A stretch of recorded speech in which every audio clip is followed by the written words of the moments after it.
My first rock show was George Harrison in '73. It was George Harrison and Ravi Shankar opened, and then I grew up a Beatles fanatic, literally from day one. So when I was 6, I saw George Harrison, and then when I was 8, I saw Paul McCartney and Wings, the Wings Over America tour. Lovely. And it was amazing. I mean, I was 6 and 8 years old, and the memories I aren't that clear. The first concert I really remember clearly was when I saw Kiss in '77, and I was a huge Kiss fan, and this was on the Love Gun tour. And that was the first time I vividly remember being in the audience and smelling the pot smoke and just seeing the big silver Kiss logo before they went on. You know, I've always seen it in pictures, you know, with the lights out and the logo all lit up. But when you were in the arena before they went on, you could actually see the metal sign like in the light. And it was like just an amazing experience.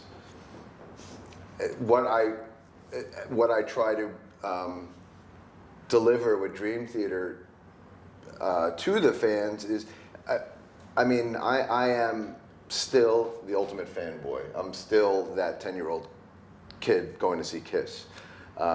I just happen to be 40 years old and do this for a living.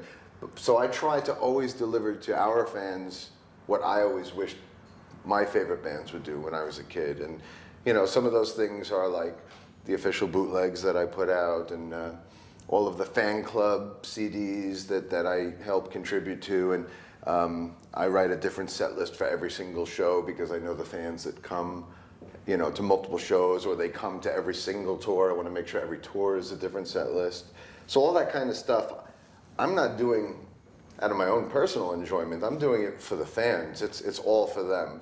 I mean, I enjoy it as well. I guess, you know, playing a different set every night keeps it interesting for me, but for the most part, it requires a lot of rehearsing and a lot of work. So, you know, that part's not so much fun because I hate rehearsing. Yeah, me too. So there's my answer. My first show, I think the first show I was probably and I was a fan. It was a Swedish, like we have this Eurovision Song Contest in Europe. You know, like there's like a music competition basically, and the quality of the music is pretty shit, to be honest. You know, it's not nothing to do with rock. It's just, you know, whatever. But there was this. We have a famous singer in Sweden called Carola. She's, you know, she's like a, you know, phenomenon. You know, she's could compete with the big Celine Dion's or whatever. So I saw her live, and I was like, I loved her. I think I actually was in love with her too. You know, but it wasn't a rock and roll experience. But that, I was a kid, you know.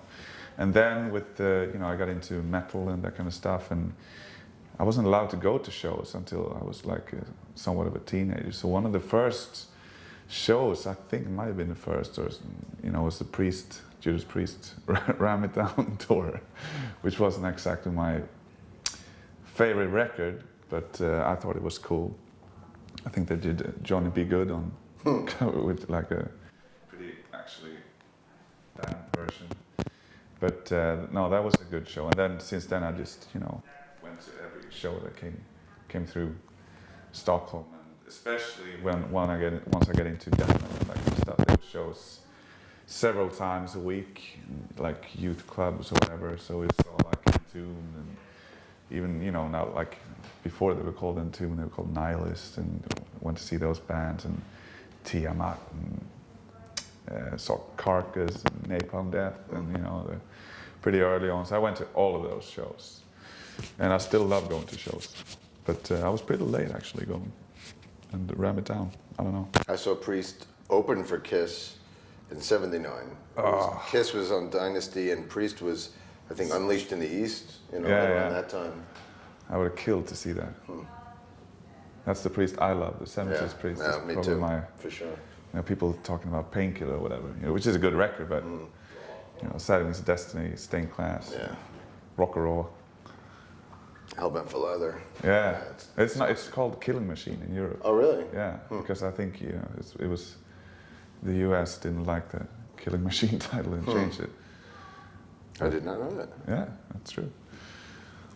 Stained Glass, that's a good one. Yeah, very good. Exciter.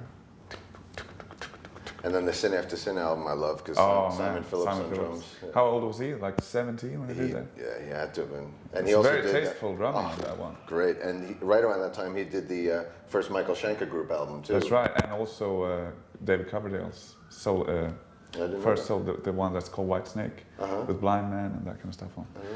And that's probably the same year as Sin After Sin, 77. Yeah, so that Sin After Sin is a great, fantastic record. So heavy. Yeah. Dissident Aggressor. Yeah, that's a great one.